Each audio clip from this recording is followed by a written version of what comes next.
자, 이제 9페이지에서 그림 밑에 5번 중개대상 행위 되어 있는데요. 원래는 이게 되게 복잡해요.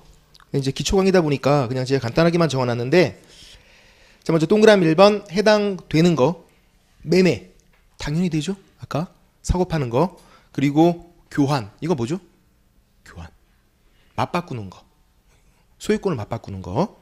그리고 임대차, 월세 사는 거. 그래서 매매, 교환, 임대차, 이 세 가지가 채권 계약이에요. 채권 계약. 민법 시간에 배우세요. 채권 계약. 그럼 뒤에 있는 전세권 설정 계약, 저당권 설정 계약 등 돼 있으니까 전세권, 저당권 같은 건 물건이거든요. 이건 물건 계약이겠죠. 그러면 전세권 설정 계약, 뭐 저당권 설정 계약, 이런 것들. 저당권 설정하는 것도 계약으로 하는 거니까 중개할 수 있다, 그런 거죠. 전세권 설정하는 것도, 전세 사는 게 전세권 설정 계약이에요.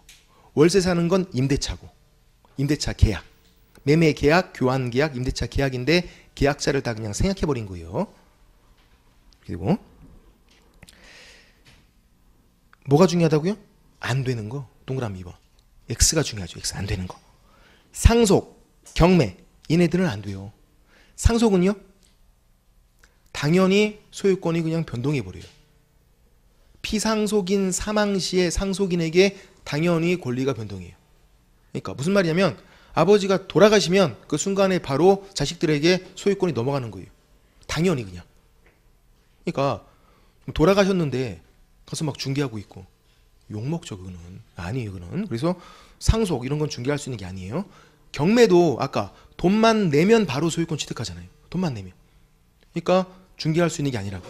당연히 그냥 권리가 변동해 버리니까. 상속은 죽으면, 경매는 돈만 내면 당연히 그냥 소유권이 넘어간다고요.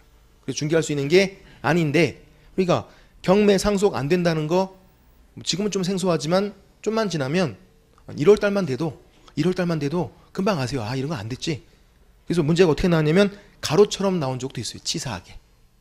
상속된 토지다. 이렇게. 상속된 토지. 될까요? 안 될까요? 된다고 나와 있잖아요. 책에. 책이 지금 상속된 토지는 해당된다라고 되어 있는데 이걸 또 안 된다고 하시는 분들은 뭐예요? 상속된 토지는 이미 상속이 끝났잖아요. 내 거란 말이 내 거. 상속 끝났고 내가 소유권 취득한 건데 돼야죠. 그러면 상속은 안 돼도. 무슨 말이냐면 문제를 끝까지 잘 보셔야 한다는 거죠. 문제를. 특히 2차 과목은 문제를 좀 꼼꼼히 잘 보시면서, 특히 중개사법은 시간을 잘 활용하시는 게 중요해요. 시간을 잘 활용하는 게, 1차는 시간이 조금 부족할 수 있어요. 2차는 그렇지 않거든요. 그러니까 문제를 꼼꼼히 잘 보셔야 된다고요. 상속 보인다고 해서 바로 그냥 X 하시면 안 된다고요.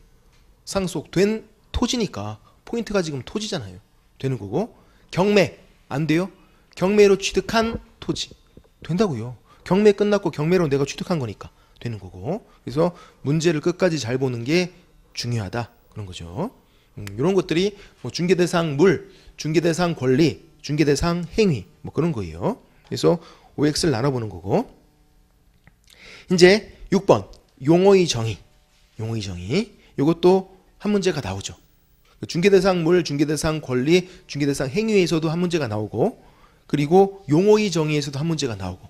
작년, 그러니까 올해도 그렇게 나왔으니까 26회 시험에도, 물론 재작년, 작년 다 그렇게 나왔어요.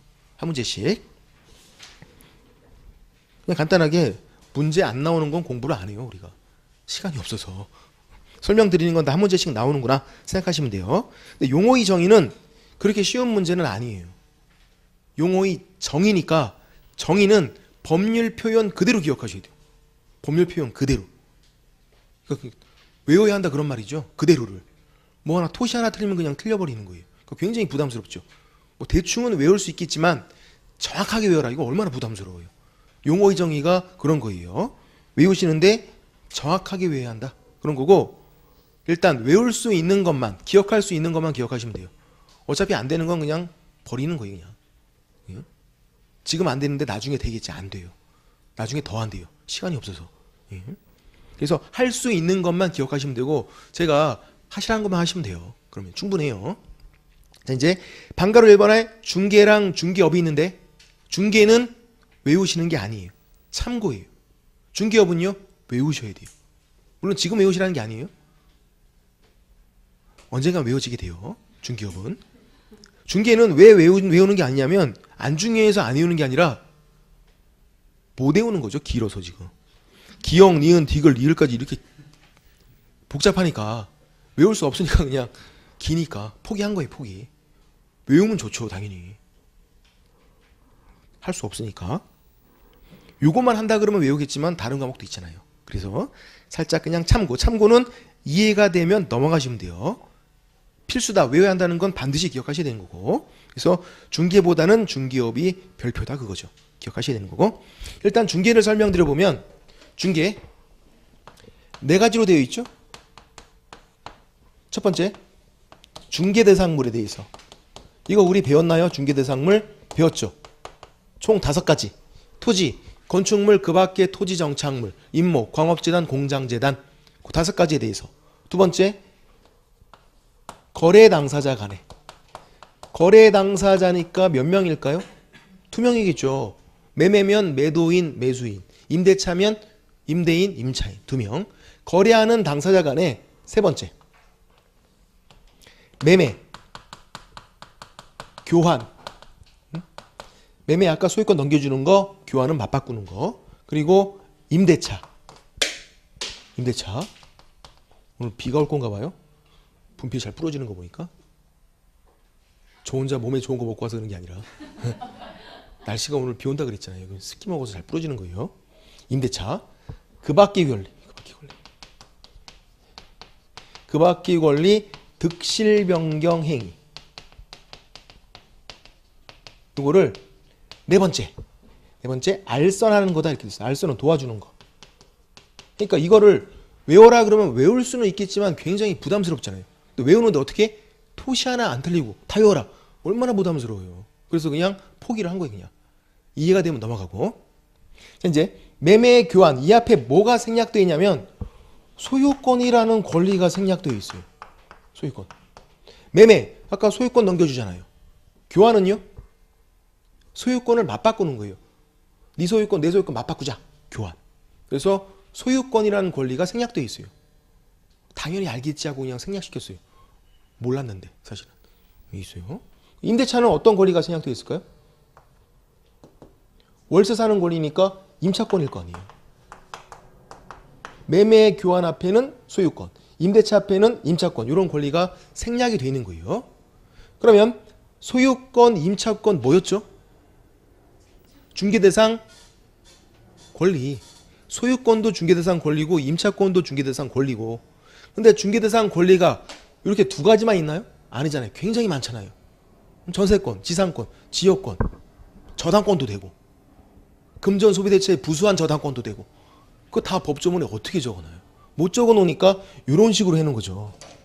그 밖의 권리다. 이건 뭐냐면 나머지 중개대상 권리 싹 다 그런 말이에요. 나머지 싹 다. 다 적어놓을 수 없으니까 이런 식으로 퉁쳐놔야지. 또 매매, 교환, 임대차 이거 뭐였죠? 중개대상 행위였어요. 채권계약으로서 중개대상 행위되는 거. 근데 이렇게 3가지만 있는 게 아니라 되게 많잖아요. 전세권 설정계약, 저당권 설정계약, 응? 아니면 아까 유치권, 이전계약 뭐 그런 거 다 적어놓을 수가 없어요. 그러니까 이런 식으로 득실 변경 행위다 이런 식으로 그냥 퉁 쳐놔야지. 이거는 나머지 중개대상 행위 싹 다 그런 말인 거죠. 그러니까 중개의 개념 속에는 중개대상물, 중개대상 권리, 중개대상 행위가 다 들어가 있어요. 싹 다. 그래서 아까 토지 매매계약 체결하면 토지 위에 설정되어 있는 토지가 중개대상물이죠. 토지 위에 설정되어 있는 소유권을 매매를 통해서 이렇게 넘겨주는 거. 그거 가서 알선 도와주는 게 중개다. 토지 매매계약 체결하면 가서 그냥 도와주는 게 중개다. 그런 말인 거예요. 그런 걸 법조문이 이렇게 어렵게 쓰고 있는 거죠. 그래서 우리가 외울 수는 없겠다. 이거를. 그리고 용어의 정의는 딱 이렇게만 나와야 돼요. 뭐 하나가 빠져 있어도 틀려요. 아니면 뭐가 더 들어가도 안 돼요. 법조문에 이렇게 돼 있으니까. 법조문 그대로를 기억하셔야 돼요. 그럼 질문 드려볼게요. 이제 이렇게 나와요. 중개라 함은 개업공인중개사가 중개대상물에 대해서 거래 당사자 간에 매매, 교환, 임대차 그 밖의 권리, 득실 변경 행위 알선하는 것을 말한다. X. 기업 공인중개사가 그런 말이 들어가면 안 돼요. 없잖아요, 그게. 여기 없잖아요. 그러니까 기업 공인중개사가 요건이 아니라고요. 밖에서 중개업 하시는 분들이 하는 것만 중개다. 그게 아니라고요. 요건이 아니니까. 우리가 하는 것도 중개예요. 일반인이 하는 것도. 이렇게 네 가지만 되면 중개니까. 뭐가 더 들어가도 안 된다고요. 아니면 이렇게 다른 거. 중개람은 중개대상물에 대해서 거래 당사자 간의 매매, 교환, 임대차, 그 바퀴 권리, 득실 변경 행위를 일정한 보수를 받고 돈 받고 알선하는 것을 말한다. 그것도 X. 지금 돈을 받아야 중개다 이런 말이 없잖아요. 지금 여기에. 돈을 안 받아도 중개가 된다고요. 이 네 가지만 나오면. 그래서 뭔가 더 들어가도 안 돼요. 그러니까 이걸 외우기는 정말 되게 부담스럽죠. 응? 그런데 이제 중개업은 할만하다고요. 중개업은. 이건 참고고 이거랑 비교해보는 중개업은 할만하니까 요거는 필수다 그거죠. 세 가지만 기억하면 되니까. 중개업 아까도 잠깐 나왔지만 첫 번째 다른 사람 의뢰가 있어야 돼요. 의뢰. 그러니까 괜히 막 끼어들면 안 되죠. 의뢰 받고 끼어들라고요. 끼어들 때. 그 다음 두 번째 일정한 보수를 받고 돈을 받아야만 중개업이 돼요. 보수를 받고니까. 세 번째 중개는 옆에 있는 이거예요. 이 중개를 어떻게 하는 거? 업으로 계속적 반복적으로 여러 번 하는 거. 계속적 반복적으로 여러 번. 응? 근데 이 업으로 했나 판단은 어떻게 판단하냐면 사회 통념에 따라서 객관적으로 판단해요. 이런 말도 어려워요. 무슨 말이냐면 겉모습만 가지고 일반인 입장에서 판단을 해버려요. 생각은 중요하지 않고 겉모습만 중요하대요. 겉모습만. 그게 객관적 판단이에요. 자, 이제 용어의 정의니까 이 세 가지가 다 나와야 중개업이라고요. 뭐 한 가지가 안 나오면 중개업이 아니에요. 예를 들어서 의뢰가 없대요. 의뢰 없는데 돈도 받고 중개를 업으로 했대요. 중개업이에요? 아니라고요. 의뢰가 없으면. 아니면 의뢰 있는데 돈 안 받고 공짜로 취미생활로 중개를 업으로 했어요. 중개업이에요? 아니라고요. 돈 받아야 중개업이지. 그럼 또 의뢰도 있고 돈도 받고 중개 한 번 했어요. 1회. 중개업이 아니에요? 중개를 한 번 했대요. 몰라요, 이거는. 나눠봐야 돼요. 한 번 했지만 업으로 했을 수도 있어요.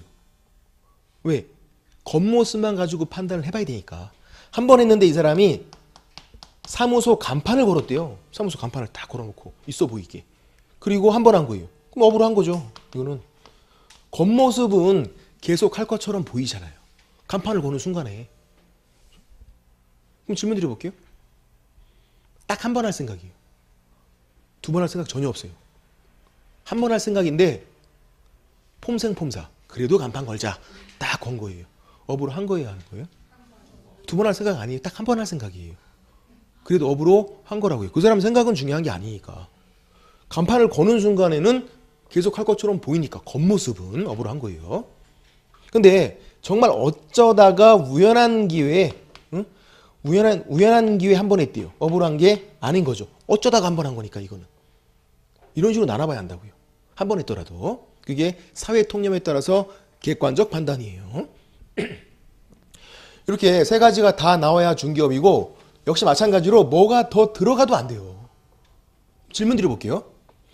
중개업, 기업공인중개사가 다른 사람 의뢰에서 일정한 보수를 받고 중개를 업으로 하는 것을 말한다. 기업공인중개사가 하는 거. X. 요건이 없잖아요 지금. 응? 기업공인중개사 얘가 해야만 중개업이다 이런 말이 없잖아요. 우리가 해도 중개업은 중개업이라고요. 우리가 해도. 요건이 아니니까 기업공인중개사가. 근데 보수는요. 요건으로 들어가 있네요. 보수는 요건으로. 일정한 보수를 받고 돈을 받아야만 중개업 돼요. 돈 안 받으면 중개업이 안 되는 거예요. 돈 안 받으면 중개는 되나요? 중개는 되죠. 중개는 요건이 아니었잖아요. 보수가. 그러니까 이런 말인 거예요. 무상 돈 안 받는 무상의 중개업 이런 말은 있을 수가 없다고요. 돈을 안 받는데 이게 어떻게 중개업이 돼요? 무상의 중개업 그런 말은 있을 수가 없어요? 무상의 중개 요건 가능하죠. 돈 안 받아도 중개는 된다고요. 응? 중개는 보수가 요건이 아니니까. 중개업은 반드시 돈을 받아야만 중개업. 이런 경우도 있었어요. 돈을 안 받았어요. 안 받고 달라고 요구했어요. 돈 내놔. 했더니 줄게. 약속을 했네요. 그 중개업이에요. 돈 안 받고 요구하고 약속했어요. 중개업? 아니죠.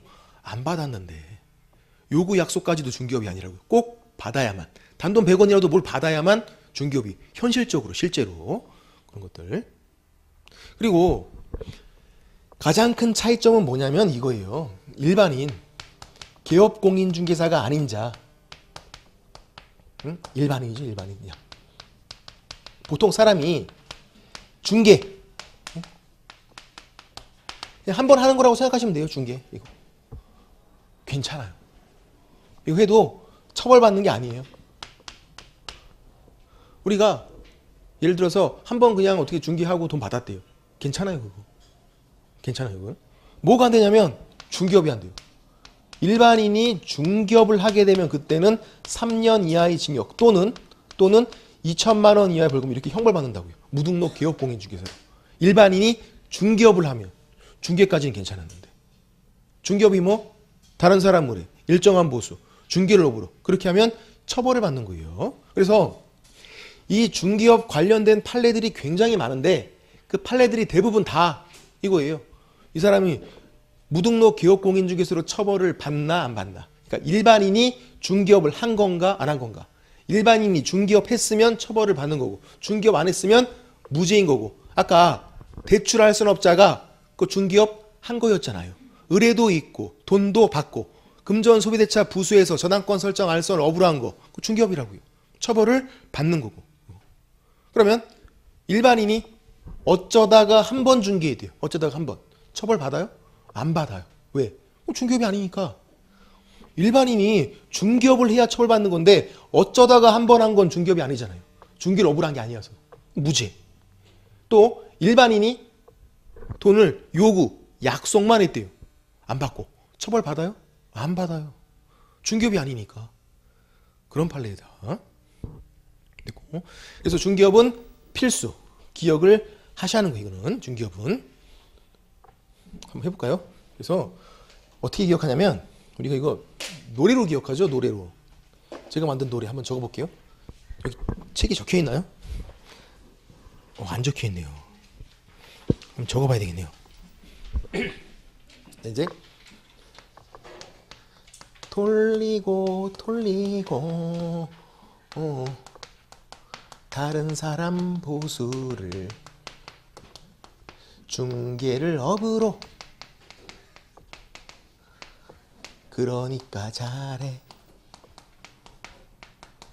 이거 뭐 짧은 노래예요.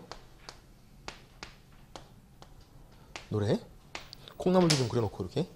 그래서 다른 사람 의뢰 일정한 보수 중개를 업으로 그러면 이게 중개업 세 가지가 포인트. 돌리고 이게 포인트가 아니에요. 그냥 이해를 암기를 돕는 거지.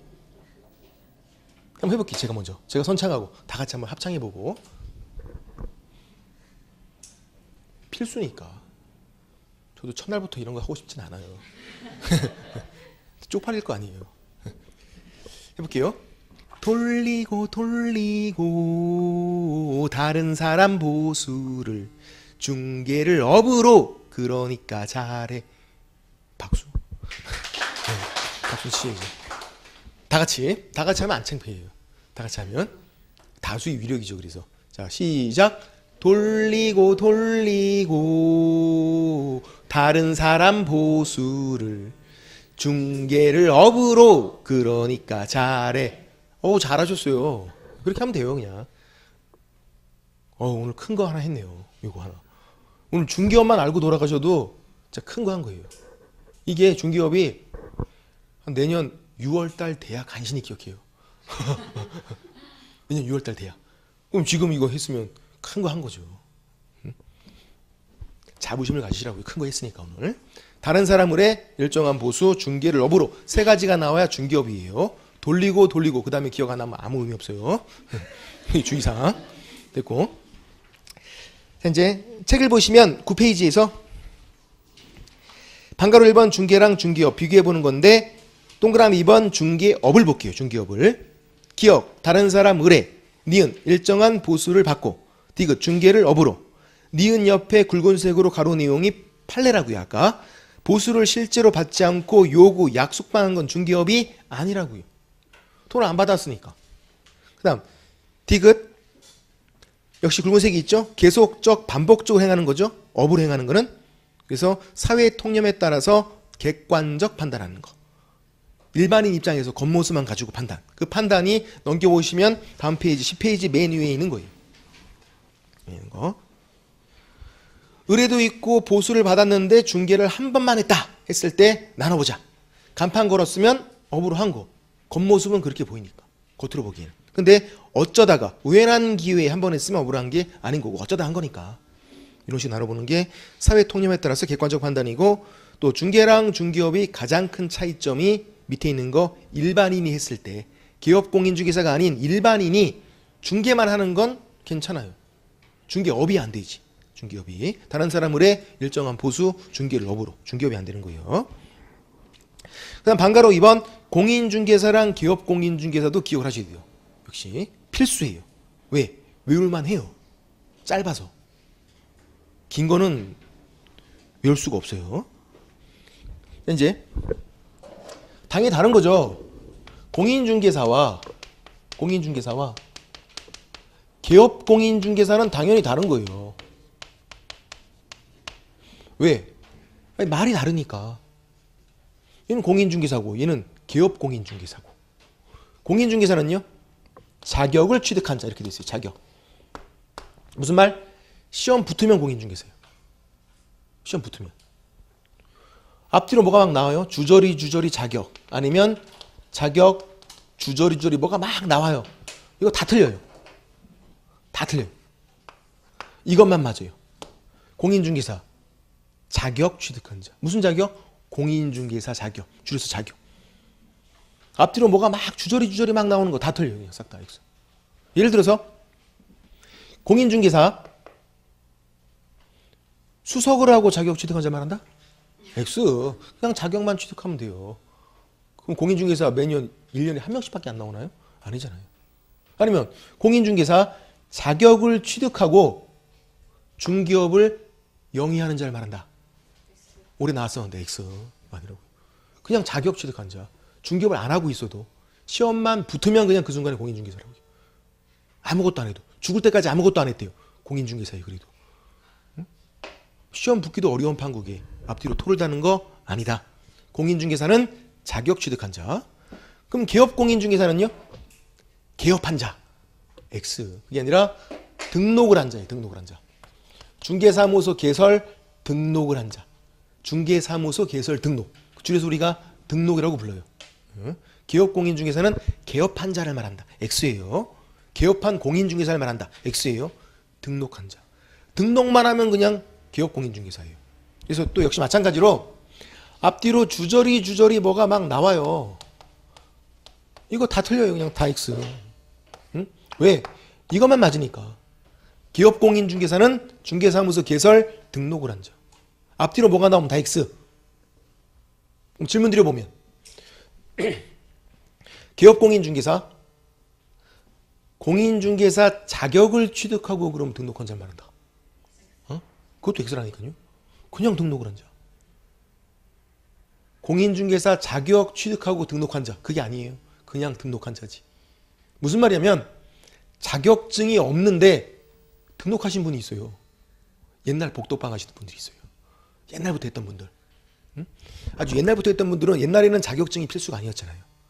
그때는 그냥 했어요. 중개업을. 근데 그분들이 계속 했으면 지금까지도 할 수 있어요. 그분들은 공인중개사가 아닌데 등록은 되어 있잖아요. 그래서 그냥 등록한 자예요. 그러니까 그때 했었어야지. 전 그때 안 태어났는걸요? 그럼 할 말이 없는 거고. 그게. 그럼 이건요. 기업공인중개사 등록을 하고 중개업을 영위한 자를 말한다. 등록하고 중개업을 꼭 하고 있어야 돼요? 아니에요. X. 그냥 등록한 자. 등록하고선 그러면 휴업하고 있대요. 기업공인중개사예요. 안 하고 있어도. 휴업했으니까. 등록은 있는 거니까. 등록만 하면 기업공인중개사니까. 그러면 업무정지, 영업정지죠. 사고 쳐갖고 일을 못하게 했대요. 중개업하다가 사고 친 거예요. 업무정지, 일 못하게 일정 기간 동안. 그럼 기업공인중개사가 아니에요? 기업공인중개사예요. 그래도 등록은 되어 있으니까. 등록이 되어 있는데 그냥 일만 일정 기간 못하는 거니까. 일 안 하고 있어도 등록만 되어 있으면 그냥 다 기업공인중개사예요. 앞뒤로 토를 다는 거 아니에요. 그래서 이게 굉장히 쉬운데도 얼마나 쉬워요. 공인중개사 자격취득한 자, 기업공인중개사, 중개사무소 개설 등록을 한 자. 되게 쉬운데도 많이 틀리세요. 이런 거에 설마 틀릴까? 낚일까? 낚인다니까요. 이상하게. 시험장에서는 되게 뻥 같네. 그렇다니까요. 그게 시험이에요. 그게 아는 건데도 가서 틀리고 오고 막 그런 게 시험이에요. 정말로. 공부 잘하시는 분들도 주의하셔야 되는 거죠. 우리는 모르는 거를 맞춰서 보는 시험이 아니에요. 아는 거를 안 틀려서 보는 거예요. 실수를 그렇게 많이 하시니까. 실수를 시간 내. 그리고 시험이란 그 중압감 때문에 이상하게 눈에 안 들어와요. 그 글씨가. 틀리시는 거죠. 것들 그렇게 많이 했는데도. 그리고 제가 말씀드렸잖아요. 이 중개업 이거를 내년 6월달 돼야 간신히 외우신다니까요. 이 간단한 거를. 요거 하나를 내년 6월달에. 그때도 중개업 못 외우신 분들은 포기하는 건가요? 아니에요. 7월달까지 외우면 되지. 시험 보기 전까지만. 됐고, 그게 이제 공인중개사, 기업공인중개사. 역시 10페이지 책을 보시면 동그라미 1번 공인중개사, 방가로 2번에 동그라미 1번이에요. 그러니까 오늘은 어디 하는지만 잘 찾으셔도 충분해요. 그것만. 그것도 처음에는 힘드니까. 이게 공인중개사, 이 법에 의해서 공인중개사 자격 취득한 자를 말한다. 이렇게 돼 있어요. 줄여서 공인중개사 자격 취득한 자. 이 법에 의해서. 이게 공인중개사 법을 말하고 있는 거예요. 우리 법에 따라서 자격을 취득해야 한다. 그런 말이고, 그래서 문제가 이렇게 나온 적도 있어요. 공인중개사 외국에서 자격증 취득한 자 포함한다. 외국에서 응? 중개업 관련 자격증을 취득해 왔대요. 공인중개사예요? 아니라고요. 이 법 한국에서 시험 붙어야 돼. 한국에서.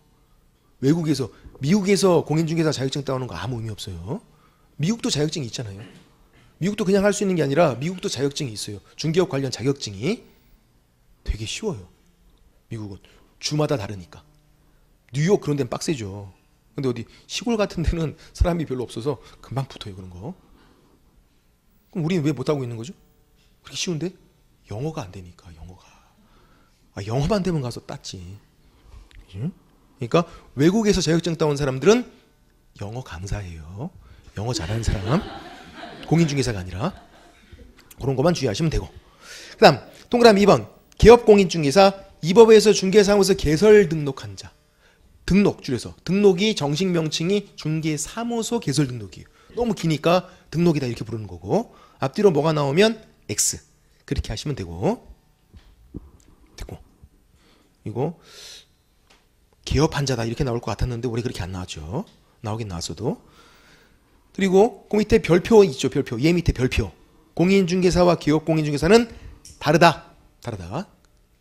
왜 별표냐면 이렇기 때문에. 그래서 이제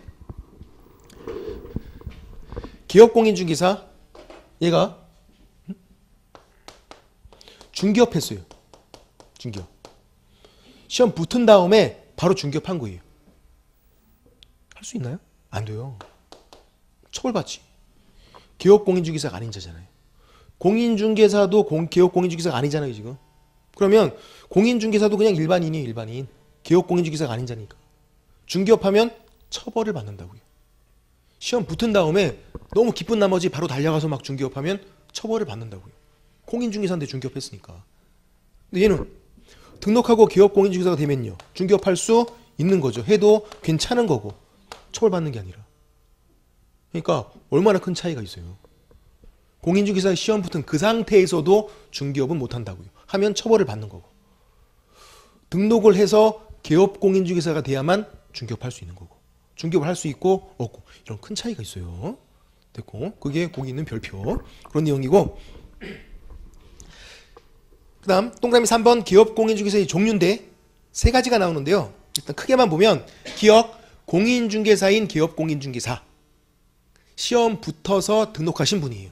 보통 밖에서 사무소 차려놓고 중개업하시는 분들 그분들이 공인중개사인 기업 공인중개사예요. 시험 붙어서 사무소 차린 거잖아요. 그 다음 니은은 법인인 기업 공인중개사 법인 만들어서 할 수 있어요. 이를 크게 버리는 거죠. 법인 만들어서. 그럼 기억, 니은 어떤 차이가 있죠? 실질적으로는 보통 그냥 법인 안 만들고 내가 시험 붙어서 그냥 사무소 차리면 되는 거잖아요. 근데 왜 또 법인까지 만들어서 그래요? 이거? 법인만 분사무소를 둘 수 있어요. 법인만 지점을. 내가 사무소가 2개 필요해요. 그러면 법인 만들어야 된다고요. 공인중개사인 기업 공인중개사는 사무소 1개만 있어야 돼요. 다른 데 사무소를 얻질 못해요. 내가 사무소가 2개 필요하면 반드시 법인을 만들어야 되는 거예요. 그런 큰 차이가 있어요. 그 다음 디귿 법 제7638호 부칙 나오는 이 사람이 옛날 복덕방 하시는 분이에요. 이분들은 공인중개사가 아닌데 아주 옛날부터 중개업을 했기 때문에 지금까지 그냥 쭉 하고 계신 거예요. 전국에 10,000명 정도 살아 계신대요. 아직까지도. 제가 세본 건 아니에요. 근데 10년 전에도 10,000명이었으니까 좀 돌아가셨겠죠. 어르신분들 이렇게 세 가지가 종류, 종별. 보통은 우리가 기억이다. 기억. 시험 붙어서 사무소 차리는 거. 그리고 법인 만드는 경우는 사무소가 2개 이상 필요할 때. 됐고 디귿 이런 중개인이라고 부르죠. 이런 분들을 우리가 복덕방 하시는 분들 옆에다가 디귿 옆에다가 중개인 적어주세요. 중개인 이렇게 불러요.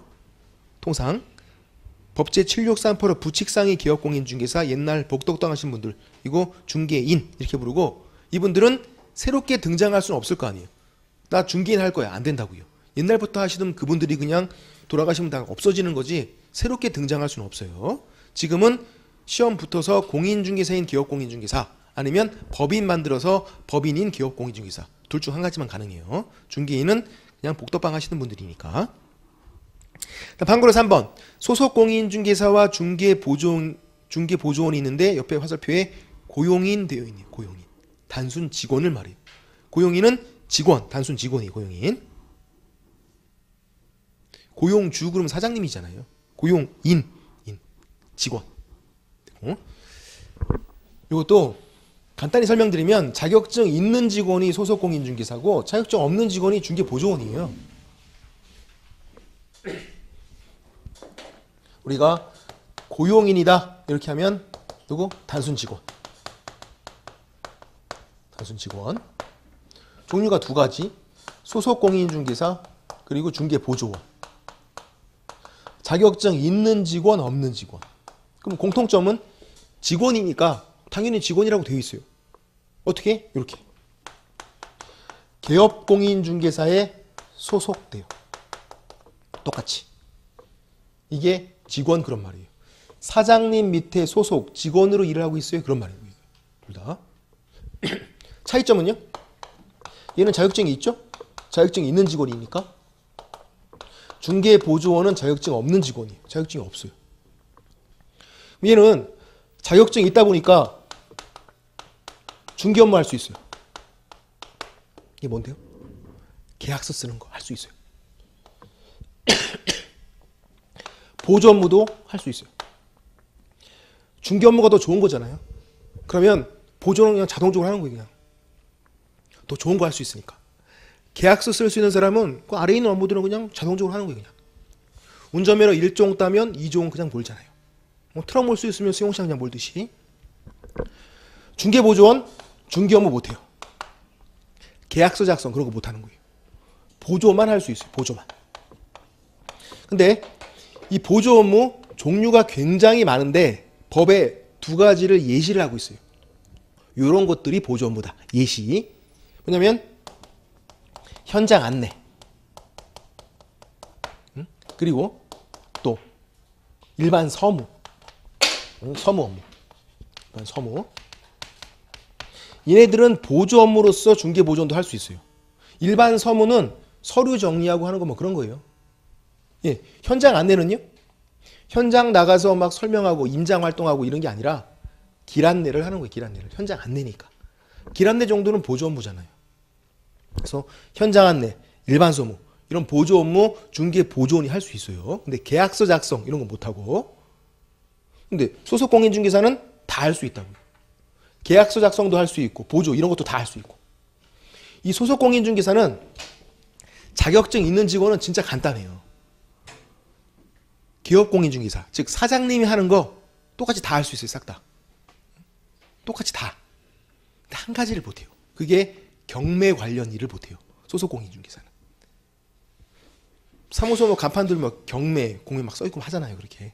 경매 관련 일은 개업 공인중개사만 할 수 있어요. 소속 공인중개사, 직원은 못해요. 그거 빼놓고는 나머지는 똑같이 다 할 수 있다고요. 소속 공인중개사는. 왜? 자격증이 있으니까. 이 사람도. 그래서 이것저것 다 할 수 있어요. 경매 관련 일만 빼고 개업 공인중개사 하는 거 다 할 수 있다. 그런 개념. 현재 개인들은 간단해요. 개인들은 자격증 있는 사람을 고용하면 소속 공인중개사고 자격증 없는 사람 고용하면 중개 보조원이에요. 개인 사업자들은. 밖에서 중개업 하시는 분들은. 근데 법인 만들어서 하면 좀 복잡해져요. 법인을 볼게요. 법인은 사장님이 있어요. 대표자. 사장님은 반드시 공인중개사야 돼요. 그리고 그 아래에 이제 이사급이 있어요. 법인만 이사급이 있는 거예요. 자격증이 있는 임원 또는 사원. 헷갈려. 사원.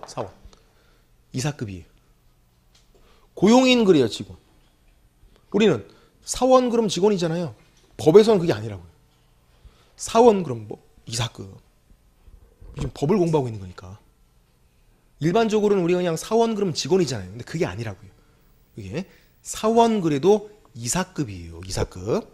이게 헷갈리니까 주의하셔야 돼요. 이사. 자격증이 있는 이사.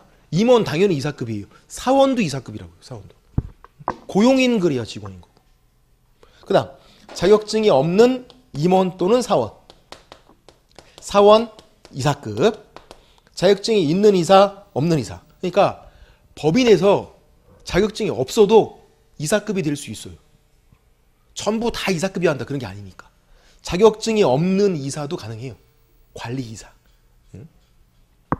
이제 그 아래에 이제 고용인이 있어요. 직원들이. 소속 공인중개사가 자격증 있는 직원, 중개 보조원이 자격증 없는 직원. 그래서 얘네들은 고용인이다 이렇게 부르는 거고, 직원이니까 시키면 시킨 대로 하고 고용인. 이 사람들은요 이사급이다 이렇게 부르는 거고. 당연히 같은 말이 아니죠. 다른 말이죠. 예. 이사급은 높은 사람이잖아요. 얘네들은 그냥 직원이고. 근데 이제 법조문은 자격증이 있는 임원 또는 사원. 얘를 어디에? 여기. 예? 아니죠. 이렇게. 자격증이 있는 임원 또는 사원. 얘를 여기에 포함시켜놔요. 자격증이 있는 임원 또는 사원을 소속 공인중개사에 포함된다 이렇게요. 반대로 포함되는 게 아니라 이 사람들이 이 자격증이 있는 이사급이 소속 공인중개사에 포함된대요. 포함된다 이렇게 돼 있어요. 이사급들 모두 다 이 소속 공인중개사에 포함된다 이런 게 아니라 자격증이 있는 임원 또는 사원만 소속 공인중개사에 포함된다. 그럼 또 자격증이 없는 임원 또는 사원 중개 보조원에 포함된다. 그건 아니에요. 그건 X. 얘들 이사급이에요. 이사급인데 또 중개 보조원에 포함되지. 기분 나빠요. 아니에요. 관리이사. 자격증이 있는 임원 또는 사원만 소속 공인중개사에 포함시켜놔요. 왜? 하는 일이 똑같아요. 얘도 자격증이 있잖아요. 그러면 얘가 하는 거, 이 소속 공인중개사가 하는 거 똑같이 다 할 수 있어요. 계약서 쓰는 것도 할 수 있고 보조도 할 수 있고 다 할 수 있어요. 하는 일이 똑같으니까 그냥 포함시켜 놓은 거예요. 이렇게. 그럼 질문 드려볼게요. 이 자격증이 있는 임원 또는 사원 소속 공인중개사에 포함되니까 여기 포함되니까 고용인에 해당한다. 맞나요? 그건 아니죠. X. 이사급이잖아요. 여기 포함된다고 해서 고용인이 된 게 아니라 그냥 하는 일이 똑같으니까 그냥 포함시키는 것 뿐이에요. 그냥 본질은 뭐라고요? 이사급. 직책이 이사급이니까. 됐고. 여기에 포함되는 거지 그렇다고 해서 고용인까지 되는 건 아니에요. 자격증 있는 이사니까. 그런 거 주의하시고. 자, 이제 나중에 문제가 돼요. 문제를 풀 때 시험 문제가 친절하게 안 나와요. 그러니까 너무 이상하게 나오면 정답 없음이 되는 거지만 그렇게 되려면 되게 힘들어요. 아까처럼 뭐 그냥 입주권 아니면 법정지상권 이렇게 말도 안 되게 나와야만 정답 없음이지 애매하게 나오는 게 굉장히 많아요. 애매하게. 그런 거 막 이의제기해도 안 받아줘요. 막 땡깡 부려도 택도 없어요. 그런 게 이런 거예요. 이제 뭐냐면 문제가 뜬금없이 그냥 소속 공인중개사 이렇게 나와요. 문제가. 그럼 누구? 얘만 놓고 문제를 풀어야 돼요. 이 자격증이 있는 임원 또는 사원 여기 포함되잖아요. 근데 그냥 소속 공인중개사 이렇게 문제가 나오면 그 속에는 얘를 빼고 이사급을 빼고 단순히 고용인만 놓고 문제를 푸셔야 한다고요. 이 자격증이 있는 임원 또는 사원은 임원 또는 사원인 소속 공인중개사 문제가 그렇게 나와요. 그냥 아무런 말도 없이 뜬금없이 소속 공인중개사 이렇게 나오면 누구? 고용인. 이 고용인만 놓고 문제를 푸셔야 한다고요. 문제를 풀 때 이의제기에도 그런 건 안 받아줘요. 그런 게 주의사항이죠. 됐고. 자, 이제 이게 용어의정이다 보니까 또 용어의정의는 이 법률 표현 그대로를 기억을 하셔야 한다고요. 얼마나 어려운지 보세요. 질문 드려볼게요. 소속공인중개사라면 얘는 개업공인중개사에 소속되어 중개업무 수행하는 자를 말한다. 맞나요? 개업공인중개사에 소속되어 중개업무 수행하는 자를 말한다. X. 공인중개사로서 소속되어 중개업무 수행하는 자를 말한다. X. 수행하거나 보조하는 자를 말한다. 다 나와야 돼요. 뭐 하나 빠지면 틀려요. 그리고 법인에서 자격증이 있는 임원 또는 사원도 포함된다. 다 나와야지. 법에 그렇게 되어 있으니까. 뭐 하나 빠져 있으면 그냥 틀리는 거라고요. 예.